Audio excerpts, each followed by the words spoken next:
Space, the final frontier. Throughout my main channel's early career, I reported on many parody videos in an attempt to preserve those treasures for all of posterity. Most of the parody videos came from various television shows throughout the ages, poking fun at the pop cultural phenomena of Star Trek. But one specific parody created such scandal and outrage, I had to single it out for all my viewers, and that video was created by none other than the IRS. The Internal Revenue Service, or IRS, is an American government agency which administers and enforces United States federal tax laws. And so, how did this agency get involved with Star Trek? Star Trek fans are everywhere, and apparently former Deputy Commissioner Ferris Fink was one of them. In August 2010, Fink decided to create a 6-minute Star Trek themed training video, along with a Gilligan's Island parody video for an agency conference, the cost of which was estimated to be somewhere between $50,000 and $60,000, a bill that was footed by none other than the US taxpayers. The parody video wasn't the only issue with that $4 million conference, but it certainly was one of the main focuses.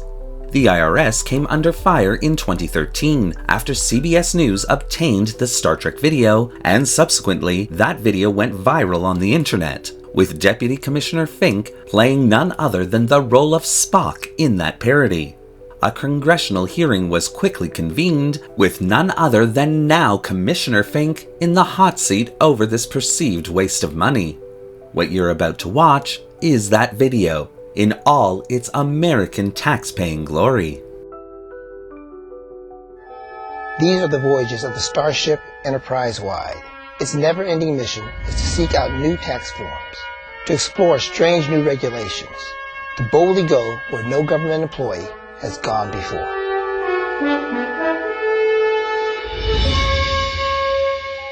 Captain's Log, Stardate 8.23.2110. We received a distress call from the planet Notax in the ATAT system. According to their leaders, the planet civilization has degraded to anarchy. Chaos rules over order.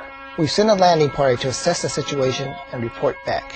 We hope we're not too late. I'm receiving incoming reports from the landing party. But it's difficult to hear, Captain. There's poor reception. Fascinating.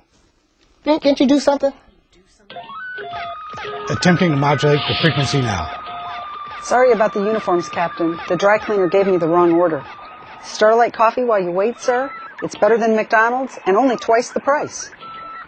No can do, yeoman. I've already spent my per diem for the day. Coming in clear now, Captain. Shall I open a channel? Yes, on screen. Lieutenant Mackey, report. Yes, sir. It's worse than we thought. There's money laundering, bribery, cash pay haircuts and manicures running rampant in the street. Sir, they're even exchanging their lowest coin currency for paper bills. You don't mean... That's right, sir. Pennies on a dollar. Understood, Lieutenant. Good work. We'll take that back to our next executive committee meeting and get back to you. Sir, another member of the landing party is hailing us. On screen, Lieutenant. Captain, we've uncovered a complex tax evasion scheme using several off-planet accounts. It was a difficult money trail to follow, but in the end, we got it. What tipped you off, Kano? An anonymous tweet came in. Amazing what you can catch on Twitter these days, sir. Understood. Good work. They're all calling in now, Captain. Can you hear me now? Go ahead, Emerson. Alien identity theft has gotten out of hand on the planet. So far, I've encountered at least a dozen new taxians with the same solar security number, all going by the name Bob. That's right, Captain. And there's one more problem. Interplanetary tax practitioners practicing without a license. We asked one guy for his credentials, and he showed us his movie ticket stub. Which movie was it? Avatar 17 in 4D. Back in Russia, I dreamed someday I'd be rich and famous. Me too. That's why I became a public servant. It would seem, Captain, the no-taxions' lack of skilled tax leaders has resulted in a widespread case of confusion, uninformed taxpayers, high non-compliance, no strategic vision. I'm afraid without a wealth of skilled leaders, anarchy is spreading across the planet like a virus. How long before total anarchy?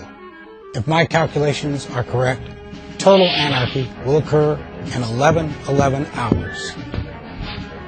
What is it, Bones? I just received an emergency medical distress call from the planet.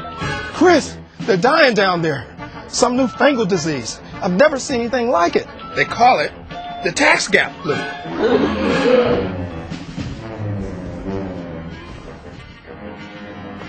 Engineering, how fast can you get us the heck out of here? Chris, what about the landing party? Engineering, delay that order.